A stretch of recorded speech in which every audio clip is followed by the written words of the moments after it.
બેહાલ થયેલા વડોદરાવાસીઓ હવે તંત્રના ભરોસે બેસવાને બદલે જાત મહેનત કરી જિંદાબાદ કરી રહ્યા છે અને આ રસ્તો અપનાવી રહ્યા છે। લોકો પૂરથી બચવા માટે તંત્રની મદદની રાહ જોવાને બદલે જાતે જ ફાયર બોટ વસાવી રહ્યા છે। શહેરના અકોટા વિસ્તારમાં આવેલ એક હોસ્પિટલમાં તબીબે ફાયર બોટ વસાવી અને હોસ્પિટલની બહાર જ બોટને ડિસ્પ્લેમાં મૂકવામાં આવી છે। જુઓ હોસ્પિટલની બહાર ડિસ્પ્લેમાં મૂકવામાં આવેલી આ ફાયર બોટને, જેને આફતમાં મદદ માટે મૂકવામાં આવી છે।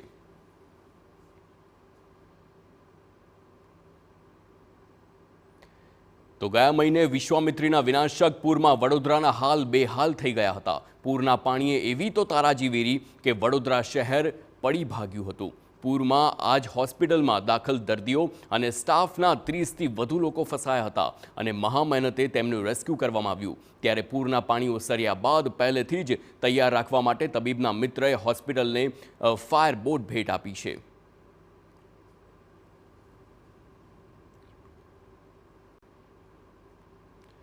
તો પૂરને લઈને થોડા દિવસ અગાઉ જ સ્થાયી સમિતિના ચેરમેન ડોક્ટર શીતલ મિસ્ત્રીએ શહેરીજનોને એવી સલાહ આપી હતી કે હવે શહેરીજનોએ પૂર સાથે જીવતા શીખવું પડશે।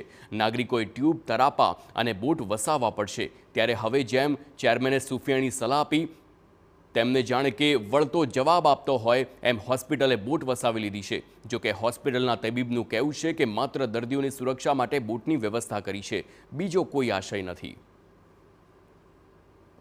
મારા મિત્ર જે ઉદ્યોગપતિ છે તેમણે મને એવું સજેસ્ટ કર્યું કે એમની પાસે કાયાક છે, એ સેફટી ખાતર કે તમે અહીંયા રાખો।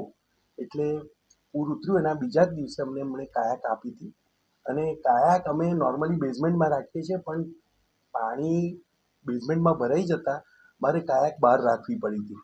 એટલે કોઈ જગ્યા નહોતી એટલે બહાર અમે મૂકી છે।